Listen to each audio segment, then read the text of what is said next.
ஏரிய முழுங்கினவன், ஆத்தை ஏப்பம் விட்டவன், கடலை கொள்ளையடிச்சவன், இப்படி கேள்விப்பட்டிருக்கீங்களா?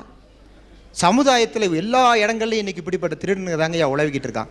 இந்த திருடனர்களால் என்ன ஆகி போச்சு தெரியுங்களா? ஆண்டுக்கு 10 மாதம் மழை பெய்யக்கூடிய 2வது சிறப்புஞ்சின்னு சொல்ற ஒரு பகுதிங்க.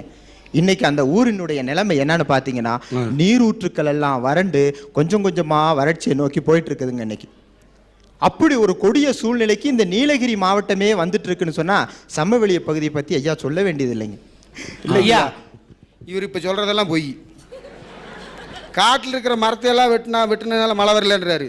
நடுக்கடல என்ன எவனா மரம் நட்டு வச்சிருக்கான்? நாங்க மழையும் புயலும் சேர்ந்தடிக்கிறது இல்ல. சொல்றேன் சார், நடுக்கடலை வந்து மரங்கள் நட்டாதான் மழை பெய்யணும்னு அவசியம் கிடையாது. அங்க ஏற்கனவே ஈரப்பதம் இருக்கு. ஆனா சமவெளி பகுதிகள்ல ஈரப்பதம் கண்டிப்பா தேவை. ஈரப்பதத்தை வந்து காற்றுல ஈரப்பதத்தை கொடுக்கறதுக்கு மரங்கள் அவசியம்.